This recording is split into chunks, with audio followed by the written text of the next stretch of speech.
fine, perfect, that's great. Okay, so I think we're gonna jump that, good job, Amy. And we're now Thank you. back on Facebook Live, so we're talking with Samuel, and we're talking about the fact that people tell their stories, and isn't that true that they have different recollections, and I guess the truth, there's no I guess it's all truth. Mhm. You're not proving anything, you're just giving people a chance to tell their story. Exactly. And it's usually for the purpose of preserving a legacy, or honoring someone in their past. I'm working with a man right now to help him finish his story that he's been writing for about 5 years. And it really centers around the strength of his mother and how he discovered he's a lot like both of his parents, but has inherited more of his mother's characteristics than his father's, for which he's grateful. I'm getting a chill out of hearing this because it's such a beautiful thing that people tell their story. That this man, like you said, to get published and then to be shared with other people, you know. And I guess, unfortunately, that a lot of people don't realize the beauty of this until at times it's too late, or you know, that maybe they should have started earlier. If someone wants to tell their story, what's a good age to start telling it? Well, I've worked with high school students. Have you done? Yes, because they have lots of stories. You know, they come home every day with drama, and it's helpful to help them discuss what's happening in their lives so that they can see it in a different perspective. So, you know, if something happens at school or there's some kind of a conflict with a friend of theirs, they come home and share it with, you know, mom or dad in a fit of rage or a puddle of tears, and then they discover, oh, this is not so abnormal. As soon as they give voice to their story, just like everyone else, they begin to discover that it can't hold this gray cloud over them anymore, because it doesn't sound as bad out loud as it does in your head. What's the youngest age that somebody shared a story with you and then actually put it into a book form? 27. What this reminds me of is one of my favorite authors, Asimov, and I was fascinated. You know, he wrote more books than anybody else, you know, like 900 books or something. And I remember I wanted to read his story, but I knew I was in trouble, Sam, because his story, autobiography, there were 4 volumes of his autobiography. Wow. And the first was like years birth to 18. I said I didn't want to read 700 pages of anybody's, you know. But I mean, he could write, you know, he could a lot of words, but he told a lot of stories, you know. That's a lot of autobiography, 4 autobiographies, you know, to his age. Let's talk about some of the books you have here, and I guess there's a story behind each one. But you were nice enough to, I guess, bring in 3 of the books that you work with people on, and talk a little bit about them, Sam, if you would. Sure. Well, I'll talk about Charlotte Self first, because she just passed away in June of this year, right after I published her German language version of the book, The Hitler Years Through the Eyes of a Child. And she came to me, she found me in the Blue Ridge Lifelong Learning Center teaching a workshop, and she said, I would like to work with you and publish my family story. And it started out a family story, and then she handed out some copies of the first edition to some friends who said, you have to publish this to a broader audience. And so she did. We did a second edition, and now it is being distributed in the Henderson County school system to be taught in their history classes. Her book. Her book. Oh, is that? It's a completely different perspective on growing up. Her mother was a doctor, and Charlotte herself became part of the resistance, the anti-Nazi resistance, as a child, unknowingly. She was taking documents to Austria several times a year. Is that exciting though? You got to finish it before she passed. Oh, absolutely. It was her goal to have the German language version done. It's one of the reasons we moved home sooner than we had planned from Germany, honestly. Did she know she was sick? Oh, yes. Yeah, she had congestive heart failure. Well, talk about you work with her, and so that took how long to put the book together? That was record time, because Charlotte was a very good writer, and I edited her work, and she, I guess we published in about 3 months. Wow. And I thought, wow, this is not edited to the level that I'm accustomed to. You know, it's not as polished as I would prefer. But it was a family book, a private family library book, which comprises about half of my books. The others are published for profit. And then so many people got a hold of it, we had to do a second edition and decide to put her out on Amazon, and it's sold like hotcakes. She gave presentations right up until about 3 weeks before she died. Oh, is that exciting? Mm-hmm. So that's, I guess, certainly a success story. But you mentioned that you have two kinds of goals that when people write the books. They write it just for the family. Mm-hmm. When they write it for the family, who does that go to? Generally, they're adult children with an eye toward writing to the unborn great-grandchildren that they will probably never meet. But can you imagine how cool that is to be able to have the story of your grandmother or great-grandmother or something, Yeah. and to read it, or for the kids to read it, or something like that? It must be really quite an experience when that happens. It is, and it's one reason that I help people write memoir a little bit differently. I help them write it so that they can have a conversation with the reader, and they understand the day-to-day life. That's why preserving their voice, the way they speak, the lilt in their voice, the colloquialisms they use, the silly jokes that they tell, which you would know nothing about, I'm sure. But that's what would be this is what you would be remembered for, is your humor. Do you prefer, if you had a choice of working with somebody, do you prefer to have them write it, or do you prefer being ghostwriter? What do you prefer? I don't think I have a preference, because I get joy out of watching the process, watching the light bulbs go off as people, as I'm coaching people. I can also coach them to finish their own books, or just edit them. As Helen brought me a completed manuscript, we just edit them together. I don't think I have a favorite method. As long as I get to listen to story, I'm happy. Do you like ghostwriting? I do very much. Let's talk about, then you mentioned another book you had here, and let's take the next one is. Sure. It's Yellow Tulips, a memoir about one woman's quest for hope and healing in the darkness of bipolar disorder. And this is by Helen Joy George in Hendersonville. These are all local authors, which is one of my goals. I help everyday people publish their extraordinary stories. And hers is extraordinary. She had a mental breakdown when she was 31, and it is her history of her childhood, which was very unusual. She moved around a lot with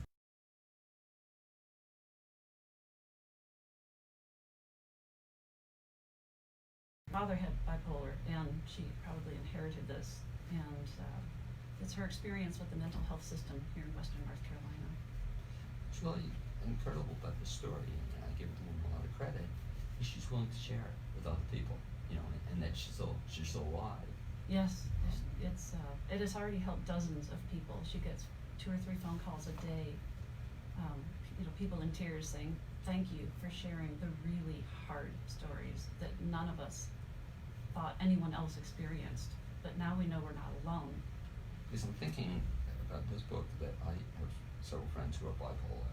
And they have, one person wrote a book about his experience, but other people could benefit from, like you said, hearing it not alone. They're not the only ones.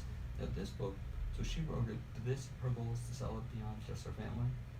Oh yes, it's selling like hotcakes. The last book yesterday, she had 27 reviews on Amazon. It's only been out 3 weeks. Wow. And she's sold, I think, 200 or more books. That must be exciting for you too, though, when a book clicks. Absolutely. When it resonates with the audience you intend it to reach, it's pure joy. Now, do you help people with that as well? So you'll help them write it, publish it, and then you help them get it out to a larger group as well? Yes. Yeah. In fact, I'm learning more and more about social media marketing, and pretty soon we'll have a package. Every author who signs on with me has to agree to go through marketing training and begin marketing their book before it's even published. What a phenomenal idea, though, because contrast that to the way this book used to be done. If you wrote your own book and wanted to self-publish it, and nobody reads it, so if you're going to write it, you at least want other people to see it. Yes. And to read about it, reviews, something like that. It's a really cool thing you'll be doing as well. Thank you. Third book you have on the table is what? It's called Ain't Dead Yet: Winning a Wrestling Match Against Guillain-Barré. Guillain-Barré syndrome is fairly rare. Doesn't have a whole lot of research behind it, and as a result, people really suffer with it. Danny Freeman wrote this book. I coached him to finish it, and he did it in record time. He wrote his whole book in 3 months, and he was published, I guess it was under 4 months from the time we met until the time it was published. And he shares his also adventuresome life. He was a professional wrestler at one point. He was a sound man for a band called Passenger that traveled all over the East Coast, and then he worked most recently at the Marion Maximum Security Prison as an instructor training other guards. And that's when he contracted Guillain-Barré. And his was very sudden. It happened in a few hours overnight. He went from being able to walk and move and work out at the Y to being paralyzed, unable to breathe on his own within 24 hours. For the benefit of people who don't know the illness, what is it? It is the closest way to describe it is related to MS, where it attacks the myelin sheath around the nerve endings so that they can't communicate to one another. So his brain was telling his muscles to move, and they weren't getting the message. And they don't. It's a virus, and they don't know why it attacks and when it attacks. I had a college roommate that contracted it during her senior year, and it was terrifying. She woke up and she couldn't move. You know, one of the cool things about this particular book and all of them is I love the title. I love also the subtitle too. Do you help on that as well? Very much so. What a great title! Ain't Dead Yet. Great illustration, and I love winning a wrestling match against it. That's just a great title too. But that helps sell the book as well. Absolutely. Today you have to have an eye-catching cover so that people are willing to pick it up and read the back, and you have to have a very good book summary that captures the reader's attention right away. And good design. My daughter does all the book design now. She's working for me again, and she does fantastic work. And I help design I guide the authors in the title or the subtitle, but specifically the subtitle because of all the algorithms and the search engines on Google and Amazon help guide people toward the topics that they're looking for, which is why we say Guillain-Barré, and we say bipolar, so that people who are typing this in have a much higher chance of running across that book. As you say this, it's interesting in that I think back years ago, I used to have a title for my book that I hadn't written yet, the title of my life story. I was going to be at the time, it ain't easy being me, and people have had things along those lines. Then hearing this story, Sam, and all the other stories, you've told, it wasn't so difficult being me, some people have some really challenges and tough lives. Mm-hmm. And so I dropped that title. I'm not going to use it, the title of my book. But it's I guess, one of the things that your work does is helps you, I guess, realize and appreciate what other people go through. Oh, absolutely. Even people who have not had significant hardship have fantastic life stories, which is why people say, they look at a book like this and say, oh, my life was boring compared to this. Right. And I'll say, well, just tell me a story about an experience you had with an animal, wild or tame. And they'll usually come up with something, and they'll start laughing, and they'll start storytelling. And if they do this in company of someone else, that other person usually starts telling a story about their experience with an animal, and pretty soon they're making these connections to other ideas, because often we grow up with animals, and or an experience with water. People often step in a mud puddle or have carried someone over a puddle during a senior ball or a dance or something, and then they start remembering all of the detail behind that story. It's like, oh, I remember my dog Snoopy, and then and my dad always had Boston Terriers, and Boston Terriers helped me through this hard time in my life. I guess I did have a hard time, and I guess I do have a story worth telling and sharing, and that other people are interested in. Talk about the process of working with Sam Newell.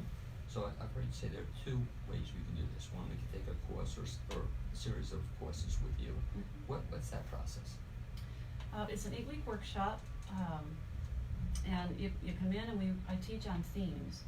I don't have an outline. I don't believe in outlines. I don't believe in writing out a table of contents and writing to it, because I think it restricts the creative process, that brain process that is so beautiful that brings forth memory. As you sleep on it, you wake up the next day with all these new ideas about stories that you didn't remember, experiences you didn't remember you had.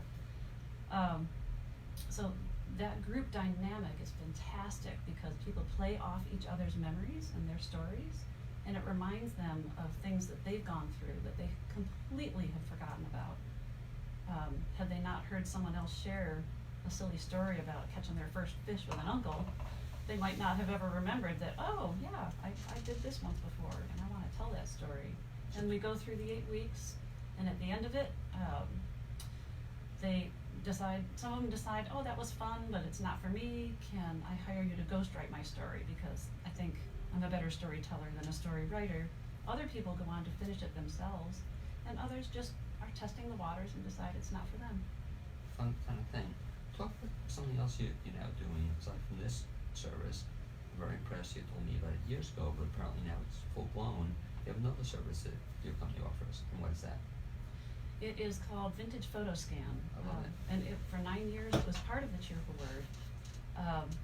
People would bring photographs to put in their memoirs, and they said, oh, these look so nice when they're digital, and I can share them with my family. Can you do the whole Rubbermaid box? And so the entrepreneur in me said, why, of course I can. And I went about finding out how to do commercial scanning of photographs and slides and VHS tapes and the old 8mm reels. I've got one now that's from 1936 Hendersonville, Camp Tonawanda. So it's very exciting to help people preserve their stories in all of these ways. And one of the problems with digital, of course, is the fact that you used to get prints of everything you made. You have hundreds of prints, but you have them. Now I may have thousands of digital something or another, but they're all over the place. Nobody ever does anything to put them all together. Yeah, we do help people organize both their physical photos before they go in, and if you don't have the time for that, we just organize them with you afterwards. So I'm just thinking, they really feel a cool thing to offer, or they can take advantage of it. Even my phone, I have like thousands of photos, and I do nothing with them. At least when you put prints together, you just get a copy of the print and give it to other people. It's kind of nice. Yeah. But I think we've lost that a little bit. A little bit. Some of the things we do is put them in those little movable frames where you can upload 100 or 200 photos and they just slowly change every few seconds. The other thing we do, we've been getting a request for weddings and memorials. People will bring us 100 or 200 photos, and we'll put together a video slideshow set to music to show in commemoration of someone who's died or in celebration of someone whose lives are just beginning together. Very sweet. What's the most number of photos anybody's given you to put together? In a slideshow? Or any, Or just to scan? And scan and then put together in a slideshow. Here, I'm thinking it's something I might use it for. Here, 5,000 photos, go to it and put it together in a slideshow. Do you ever get a lot of photos? We do, and I recommend that people stick to either 100 or maybe 200, because that's getting to be like 11 minutes or 20 minutes long, and it's a long time for people to sit and watch. They get tired. But what would be helpful to somebody using your services is that you can help make decisions, because sometimes it's very hard for, if they live them, to cut it out. But for you, you're doing it dispassionately. Mm-hmm. I think that's a service you can offer people as well. Absolutely. Yeah, we help them see what photos tell the stories that they want to tell the best. Now, and that's also in writing a book. They come to you the same kind of way. They have all these pictures or possible pictures, and you help them choose which tell the story the best. Mm-hmm. Yes. If people want to get information, let's talk about both parts of what you do. So if they want to get information about the Cheerful Word, the writing, the workshops, the whole bit, what's the best bet on that? You can find us online at cheerfulword.com, and you can find Vintage Photo Scan at vintagephotoscan.com. Okay, and then you're online. Are you on Facebook as well? Yes, both businesses have a business page. Okay, and so if people go to the business page, will we see some of the stories and some of the pictures? Absolutely. We've got an Instagram account for both of those, and all of my authors have Instagram accounts, so I publish all of those as well, so you'll see the progress of books from start to finish. And again, one of the services I think you offer people, which is a big service, is that you'll help them do it from soup to nuts. You know, Yes. that you won't just, I love the idea of the marketing, you won't just throw them into it and say, hey, write the book and disappear. Right. Good You- luck with that. How many books have you put out, Paul? Gosh, I think I'm up to 38 books. Very exciting. I haven't kept count since I got back. Been busy publishing. Well, that's a good sign. Sam, I'd like to thank you for being my guest this second half hour on the BLAINESWORLD show. Hopefully some of this will going to come out on Facebook Live, or else we'll have to have you again. I'd like to thank my guests for the first half hour, Christopher Holt and Pam Siegman. I'd also like to thank Amy Prisash, my producer, and Kazuzu Welsh, who brought in the music you heard at the beginning of the show and you'll now hear at the end. Look forward to having you join me next Wednesday on the new WPVM LP in Nashville, North Carolina. You can also listen online at WPVMFM.org and watch on WPVM's Facebook page.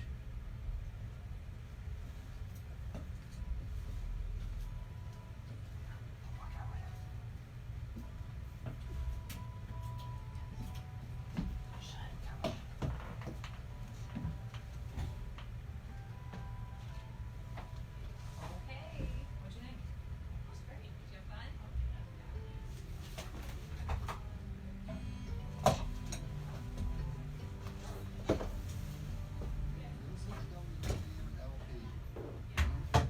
From the feature story News in London, I'm Ollie Barrett.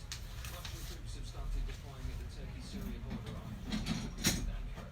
In which Russian and Syrian forces working to remove Kurdish fighters along a stretch of the border. US President Donald Trump is describing the situation now as a success. He was criticised for a push to American troops in the area. The bodies of 39 people have been found dead in the back of a lorry in Essex in Britain. The driver from Northern Ireland's been arrested on suspicion of murder. Ollie Hudson reports. Ambulance service, police officers made the tragic discovery of the container just before 2 a.m. Wednesday morning in an industrial park in Grays, in the county of Essex. 39 people pronounced dead at the scene. Early indications are that 38 are adults and 1 teenager.